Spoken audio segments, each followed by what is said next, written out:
కూటమి ప్రభుత్వం 2025-26 విద్యా సంవత్సరానికి ఈ రాష్ట్రంలో ఉన్న ప్రభుత్వ పాఠశాల విద్యార్థులకి డాక్టర్ సర్వేపల్లి రాధాకృష్ణన్ విద్యార్థి మిత్ర పేరుతో బ్యాగులు పంపిణీ చేసింది. రాష్ట్ర వ్యాప్తంగా సుమారు 35 లక్షల మంది పైగా విద్యార్థులకి మేము పంపిణీ చేశాం. దానికోసం సుమారు 953 కోట్ల రూపాయలు కేటాయించాం. ఒక్కో బ్యాగ్ విలువ 2279 రూపాయలు వెచ్చించి నాణ్యమైన బ్యాగుల్ని విద్యార్థులకు అందజేశామని విద్యాశాఖ మంత్రి ప్రకటించారు. ఆయన ప్రకటించడమే కాదు, 3 దశల్లో ఈ బ్యాగ్ని మేము పరిశీలించాం. 3 దశల్లో బ్యాగు నాణ్యతని తనిఖీలు చేశామని చెప్పేసి గత ప్రభుత్వం కంటే తక్కువ రేటుకి తయారు చేశాం. ప్రజాధనాన్ని మేము ఆదా చేశాము. విద్యార్థులకి నాణ్యమైన బ్యాగ్ను అందజేశామని చెప్పేసి నారా లోకేష్ గారు ప్రకటించారు. ఈరోజు రాష్ట్రంలో విద్యా సంవత్సరం ప్రారంభమై సుమారు 6 నెలలు పూర్తవుతుంది.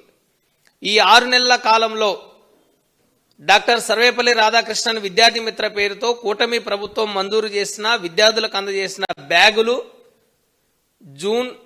ఇప్పటి వరకు పూర్తి స్థాయిలో బ్యాగులను అందించలేకపోయింది. విద్యార్థులకు ఇచ్చిన బ్యాగులు చాలా నాణ్యతా లోపంతో ఉన్నాయి. నాసి రకమైన బ్యాగులు అందించారు. బ్యాగులు తీసుకున్న విద్యార్థులు కేవలం నెల రోజులు, 20 రోజులు, 2 నెలల లోపలే బ్యాగులు చినిగిపోయాయి. చిరిగిపోయిన బ్యాగుల్ని కుట్టించుకొని వాటికి అతుకులు వేసుకొని విద్యార్థులు ఈరోజు స్కూల్స్కి వెళ్తా ఉన్నారు. ఎంత దారుణం అంటే ప్రభుత్వం మెరుగైన బ్యాగులు అందించాము అని చెప్పిన నారా లోకేష్ గారు, మేము ప్రశ్నిస్తా ఉన్నాం నారా లోకేష్ గారు విద్యాశాఖ మంత్రిని, కమిషన్ల కోసం కక్కుర్తిపడి నాసి రకమైన బ్యాగులు మీరు తయారు చేయించారా? మీ ప్రభుత్వంలో బ్యాగుల తయారీలో జరిగిన అవినీతి అక్రమాలు ఏ స్థాయిలో జరిగాయి అనేది ఈ బ్యాగుల నాణ్యతను పరిశీలిస్తే అర్థమవుతా ఉంది. మీరు చెప్పిన దానికి, నారా లోకేష్ గారు చెప్పిన దానికి విద్యార్థులు స్కూల్కి తీసుకెళ్లే బ్యాగులకి మధ్య నాణ్యతకి చాలా వ్యత్యాసం ఉంది. 953 కోట్లు కేటాయించామని, ఒక్కో బ్యాగ్ 2279 రూపాయలు కేటాయించామని మీరు చెప్పినప్పుడు సుమారు 2300 ఒక్క బ్యాగు మీద ఖర్చు పెడితే చాలా పూర్తి నాణ్యతతో బ్యాగ్ ఉండాలి. కానీ ఈరోజు బ్యాగు తీసుకొని స్కూల్కి వెళ్ళిన విద్యార్థికి నెల రోజుల్లోపే బ్యాగు చిరిగిపోయిందంటే నాణ్యత లోపల ఎంత పెద్ద ఎత్తున ఉన్నాయి, కమిషన్ల కోసం ఇక్కడ ఎంత కక్కుర్తి పడారు, ఎంత పెద్ద ఎత్తున అవినీతి అక్రమాలు జరిగాయనేది ఈరోజు మనకు అర్థమవుతా ఉన్నాయి. చంద్రబాబు కూటమి ప్రభుత్వం ఈరోజు పిల్లలకి సరఫరా చేసిన బ్యాగుల్లో కూడా సర్వం కమిషన్లో పెద్ద ఎత్తున చేతులు మారాయి. మ్యానుఫ్యాక్చరింగ్ దగ్గర నుంచి విద్యార్థులకు సరఫరా చేసే వరకు పై స్థాయిలో పెద్ద ఎత్తున అవినీతి అక్రమాలు, కమిషన్లు, ఈ దందా జరిగిందనేది మా వైఎస్ఆర్సీపీ విద్యార్థి విభాగం తరఫున మేము తెలియజేస్తా ఉన్నాం. ఎందుకంటే గత జగన్మోహన్ రెడ్డి గారి పరిపాలనలో 5 ఏళ్ల పాలనలో 1 సంవత్సరం కోవిడ్ వచ్చింది. 4 ఏళ్లు విద్యార్థులకి సుమారు 3366 కోట్ల రూపాయలు కేటాయించి జగనన్న విద్యా కానుక పేరుతో విద్యార్థులకి ఒక కిట్ను అందించారు. 3 జతల యూనిఫారాలు, 2 జతలు బూట్లు, 2 జతలు సాక్సులు, 2 డిక్షనరీలు, బైలింగ్వల్ డిక్షనరీ, అదేవిధంగా పిక్టోరియల్ డిక్షనరీ, అదేవిధంగా బెల్టు, టై, ఇలా అనేక రకాలు పెద్ద ఎత్తున జగన్మోహన్ రెడ్డి గారు గత 4 ఏళ్లలో విద్యార్థులకు అందించారు. స్టిల్ ఇప్పుడు ఈ విద్యా సంవత్సరం జగనన్న ప్రభుత్వం మారిన తర్వాత, కూటమి ప్రభుత్వం వచ్చిన తర్వాత, కూటమి ప్రభుత్వంలో వాళ్ళు ఇచ్చిన బ్యాగులు చిరిగిపోతే విద్యార్థులు జగన్మోహన్ రెడ్డి గారి హయాంలో ఇచ్చిన బ్యాగులను కూడా తీసుకొని స్కూల్స్కి వెళ్తున్న పరిస్థితి ఉంది. ఈరోజు విద్యార్థులు పాఠశాలకి ఈ బ్యాగులు తీసుకెళ్తా ఉన్నారు. జగన్మోహన్ రెడ్డి గారు ఇచ్చిన బ్యాగుల్ని కూటమి ప్రభుత్వంలో విద్యార్థులు స్కూల్స్కి తీసుకెళ్తున్నారంటే కూటమి ప్రభుత్వంలో పంపిణీ చేసిన బ్యాగులు ఎంత అవినీతిమయమయ్యాయి, ఎంత అవినీతి అక్రమాలు జరిగాయనేది మనకు అర్థమవుతా ఉంది. జగన్మోహన్ రెడ్డి గారు ఇచ్చిన దానికంటే ఈరోజు కూటమి ప్రభుత్వం సరఫరా చేసిన బ్యాగులు చిరిగిపోయాయి. మొత్తం ఇవన్నీ చిరిగిపోయి, ఇవన్నీ ఊడిపోయి ఈరోజు ఈ బ్యాగులు విద్యార్థులు కుట్టించుకోలేక, స్కూల్స్కి తీసుకెళ్ళలేక చాలా ఇబ్బందులు పడుతూ ఉన్నారు. మరి మీ ప్రభుత్వం ఎందుకు ఇచ్చింది? నారా లోకేష్ గారు 3 దశల్లో మేము తనిఖీలు చేశాం, నాణ్యతను పరిశీలించాం, అవినీతి లేదు, అక్రమాలు లేవు, క్వాలిటీ మెయింటైన్ చేశామని చెప్పారు. గత జగన్మోహన్ రెడ్డి గారి హయాంలో కేంద్ర ప్రభుత్వం ఆధ్వర్యంలో క్వాలిటీ కౌన్సిల్, కేంద్ర ప్రభుత్వం క్వాలిటీ కౌన్సిల్ సంస్థతో మానిటరింగ్ చేసి తనిఖీలు చేయించి క్వాలిటీ బ్యాగుల్ని విద్యార్థులకు అందించారు. మరి మీరు ఎందుకు అందించలేకపోతా ఉన్నారు? కూటమి ప్రభుత్వం మేము డిమాండ్ చేస్తా ఉన్నాం. మీరు ఒక్కో బ్యాగు మీద 2279 రూపాయలు ఖర్చు చేసినప్పుడు ఆ బ్యాగు నాణ్యత ఎంత బ్రహ్మాండంగా ఉండాలి? మరి ఎందుకు లేదు? ఇంకా జగన్మోహన్ రెడ్డి గారు అందించిన బ్యాగుల్నే జగనన్న విద్యా కానుక బ్యాగుల్ని తీసుకెళ్తున్న ఒక పరిస్థితి ఈరోజు రాష్ట్రంలో పాఠశాలలో ఉన్నాయి. ఈరోజు మీరు 35 లక్షల మందికి అందించామని మీరు చెప్తా ఉన్నారు. జగన్మోహన్ రెడ్డి గారి హయాంలో 43 లక్షల మంది విద్యార్థులకి జగనన్న విద్యా కానుక అందింది. మీ ప్రభుత్వం, కూటమి ప్రభుత్వం వచ్చాక 8 లక్షల మంది విద్యార్థుల్ని తగ్గించారు. ఇప్పటికీ స్టిల్ విద్యా సంవత్సరం 6 నెలలు పూర్తవుతున్నా కానీ ఈ ప్రభుత్వం పూర్తి స్థాయిలో బ్యాగులను అందించలేకపోయింది. బ్యాగులు, యూనిఫారాలు, బూట్లు ఎంత దారుణం అంటే పిల్లల కాళ్ళ సైజు కాకుండా, కాళ్ళ సైజు మెజర్మెంట్ తీసుకోకుండా బూట్లు తయారు చేసి పిల్లల్ని వేసుకోమంటే ఈరోజు వాళ్ళు కాళ్ళు నరుక్కోవాలని మేము ప్రశ్నిస్తా ఉన్నాం. ఎంత దయనీయమైన పరిస్థితి కూటమి ప్రభుత్వంలో. నారా లోకేష్ గారు, మీ ప్రభుత్వంలో బ్యాగుల తయారీలో పెద్ద ఎత్తున అవినీతి అక్రమాలు జరిగాయి. కమిషన్ల కోసం కక్కుర్తి పడ్డారు మీ ప్రభుత్వంలో. మీరెందుకు పర్యవేక్షణ చేయలేకపోయారు? మీరు విద్యాశాఖ మంత్రిగా పూర్తి స్థాయిలో విఫలం చెందారు. విద్యాశాఖ మంత్రి మానిటరింగ్ చేశామని మీరు చెప్తా ఉన్నారు. మా హయాంలో, జగన్మోహన్ రెడ్డి గారి హయాంలో బ్యాగుల్ని, బూట్లని, యూనిఫారాల్ని పెద్ద ఎత్తున స్వయంగా ముఖ్యమంత్రిగా జగన్మోహన్ రెడ్డి గారు పరిశీలించారు. పరిశీలించడమే కాదు, నాణ్యతా లోపంతో విద్యార్థులకు ఇవ్వద్దు అని చెప్పేసి మ్యాండేట్ ఇచ్చారు. ప్రతిదీ తనిఖీ చేశారు.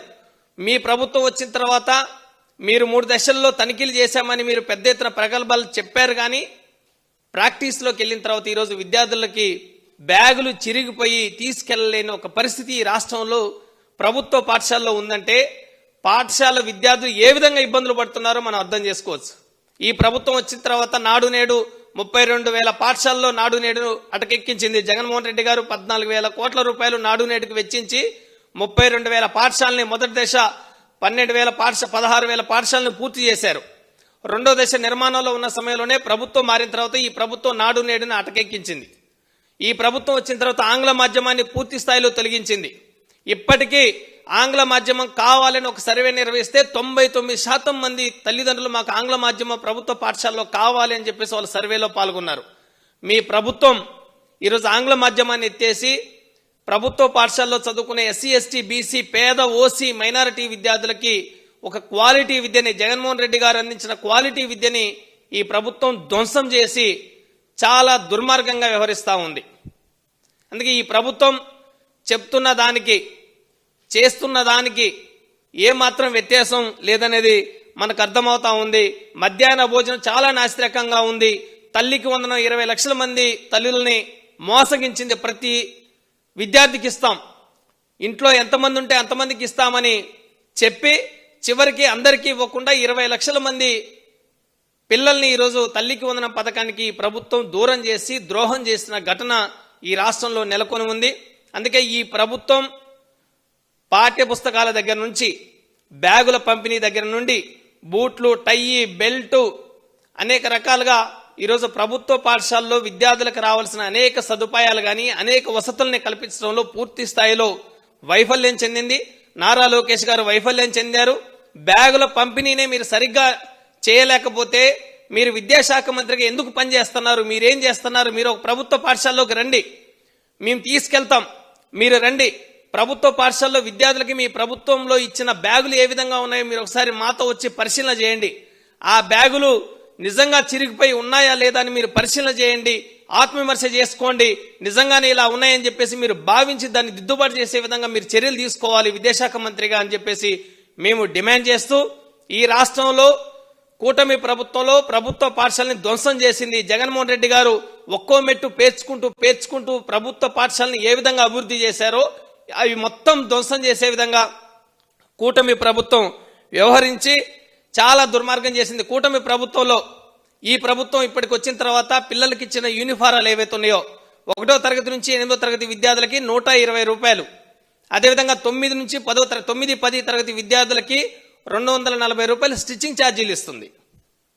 పాఠశాల విద్యకి ప్రభుత్వం చేసిన కేటాయింపులు 30,000 కోట్లు, 30,771 కోట్లు ఈ ప్రభుత్వం ఖర్చు చేసింది. గత జగన్మోహన్ రెడ్డి గారి హయాంలో 29,909 రూపాయలు కేటాయించారు. అంటే ఈ ప్రభుత్వం జగన్మోహన్ రెడ్డి గారి కంటే ఎంత కథనంగా కేటాయించిందంటే 862 రూపాయలు కేటాయించింది. ఈ రోజున్న విద్యార్థుల చదువుల ప్రమాణాలని పెంచడం కోసం 862 రూపాయలు మీరు అదనంగా జగన్మోహన్ రెడ్డి గారి కంటే పెంచి మా ప్రభుత్వం బ్రహ్మాండంగా ఇచ్చింది. ఒక్కో బ్యాగుకి 2,279 రూపాయలు కేటాయించాం. 3 దశల్లో నాణ్యతను పరిశీలించాం, ప్రజాధనాన్ని ఆదా చేశాం, విద్యార్థులకి తల్లిదండ్రులకి బ్రహ్మాండమైన సేవలు మేము అందించామని నారా లోకేష్ గారు చెప్పిన ప్రగల్భాలు ఏవైతే ఉన్నాయో అవి చాలా ప్రగల్భాలే, ఆచరణాత్మకం కాదు. అది నారా లోకేష్ గారు మీ ప్రభుత్వం 862 రూపాయలు పెంచి మీరు డబ్బా కొట్టుకొని క్వాలిటీ పెంచామని మీ పత్రికల్లో మీ ఎల్లో మీడియాలో మీరే రాతలు రాయించుకొని మీ గొప్పలు మీరే డప్పు కొట్టించుకొని చేస్తున్న ఏదైతే దుష్ప్రచారం ఉందో ఇకనైనా విరమించుకోండి, ఇకనైనా మానండి. జగన్మోహన్ రెడ్డి గారు పాఠశాల విద్య కోసం ప్రమాణాలని అభివృద్ధి చేసే విధంగా ఏ విధంగా ఎంతగా కృషి చేశారో కనీసం మీరు తెలుసుకోండి. మీరు జగనన్న విద్యా కానుక పేరు మార్చి డాక్టర్ సర్వేపల్లి రాధాకృష్ణన్ విద్యార్థి మిత్రాన్ని మీరు పేరు పెట్టారు, పేరుని కాపీ కొట్టారు. మీరు పేరుని కాపీ కొట్టారు కానీ ఆ పేరులో ఇవ్వాల్సిన వసతులన్నీ మీరు ఇవ్వకుండా వాటిల్లో కూడా కమిషన్లకి కక్కుర్తుపడే అవినీతి అక్రమాలు అన్యాయానికి మీరు విద్యార్థుల్ని గురి చేశారనేది ఈ సందర్భంగా మేము తేటతెల్లం చేస్తూ ఇకనైనా ఈ ప్రభుత్వం బుద్ధి తెచ్చుకొని విద్యాశాఖ మంత్రి గారు ఇప్పటికైనా బుద్ధి తెచ్చుకొని విద్యాశాఖలో ఏం జరుగుతుందో పరిశీలన చేయండి. పాఠశాల విద్యలో విద్యార్థులు కింది స్థాయి నుంచి పై స్థాయి వరకు ఎదుర్కొంటున్న సమస్యల్ని మీరు అధ్యయనం చేయండి. పాఠశాలకి రండి, మా పాఠశాలలో విద్యార్థులు ఎదుర్కొన్న సమస్యల్ని మీరు వినండి. మీరు ఇచ్చిన బ్యాగులు ఎంత క్వాలిటీ లెస్ గా ఉన్నాయో మీరు పరిశీలన చేయండి. బ్యాగుల్లో అవినీతి అక్రమాలకు పాల్పడిందే కాకుండా కనీసం విద్యార్థుల గోడును కూడా పట్టించుకునే స్థితిలో మీ ప్రభుత్వం లేదనేది ఈ సందర్భంగా తెలియజేస్తూ ఈ కమిషన్ల కక్కుర్తిలో కూటమి ప్రభుత్వ పెద్దలు ఎవరైతే ఉన్నారో వాళ్ళందరూ ఇకనైనా బయటికి రావాలి, ప్రభుత్వం ఎంక్వైరీ చేయాలి, వీటిలో జరుగుతున్న అవినీతి అక్రమాలని ముందుగా మొత్తం పెద్ద ఎత్తున పరిశీలన చేసి వాళ్ళపైన చర్యలు తీసుకోవాలని మీరు డిమాండ్ చేస్తూ వీటన్నిటికీ బాధ్యత వహిస్తూ నారా లోకేష్ తక్షణమే రాజీనామా చేయాలి విద్యాశాఖ మంత్రిగా. ఆయన విద్యాశాఖ మంత్రిగా అనర్హుడు, విద్యాశాఖను వదిలేసి షాడో సీఎం లాగా ఈ రాష్ట్రంలో వ్యవహరిస్తున్న పరిస్థితి ఉంది. ఇకనైనా వీటిని మార్చుకొని విద్యార్థులకి సంక్షేమ చర్యల్ని మెరుగుపరచాలని మా వైఎస్ఆర్సీపీ విద్యార్థి విభాగం తరపున మేము డిమాండ్ చేస్తూ ఇప్పటికే ప్రభుత్వం ఏం చేస్తుంది, మెగా టీచర్ పేరెంట్ మీటింగ్ని రాజకీయాల కోసం ఒక రాజకీయ ప్రచార కేంద్రాలుగా ఈ ప్రభుత్వం వాడుకుంటుంది. మొన్ననే 5వ తారీఖు జరిగిన మెగా టీచర్ పేరెంట్ మీటింగ్ కి తండ్రి కొడుకులు హాజరయ్యి పార్వతీపురం మన్యం జిల్లాలో ఒక పెద్ద సెట్టింగ్ వేసి ఎవరిని పిల్లల్ని ముందే వాళ్ళందరినీ ఎంపిక చేసిన విద్యార్థులను కూర్చోబెట్టి ఏం ప్రశ్నలు అడగాలి, ఏం మాట్లాడాలని ఒక తర్ఫీదు ఇచ్చి మీరు ఇంత తతంగం అవసరమా అని చెప్పేసి మేము ప్రశ్నిస్తా ఉన్నాం. జగన్మోహన్ రెడ్డి గారు నాడు నేడు పేరుతో బ్రహ్మాండంగా ఏ విధంగా తరగతి గదులను తయారు చేశారో మీరు చూడండి, పరిశీలన చేయండి, బుద్ధి తెచ్చుకోండి, మార్పు చెందండి అని చెప్పేసి మేము తెలియజేస్తూ ఇకనైనా పాఠశాల విద్యలో జరుగుతున్న అవినీతి అక్రమాలను కట్టబెట్టి నారా లోకేష్ గారికి శాఖ మార్చి రాజీనామా చేయించి చంద్రబాబు నాయుడు గారు ఇకనైనా దీన్ని సరిచేయాలి, లేని పక్షంలో పెద్ద ఎత్తున ఉద్యమిస్తామని మా వైఎస్ఆర్సీపీ విద్యార్థి విభాగం తరపున ఈ ప్రభుత్వాన్ని హెచ్చరిక జారీ చేస్తున్నాం.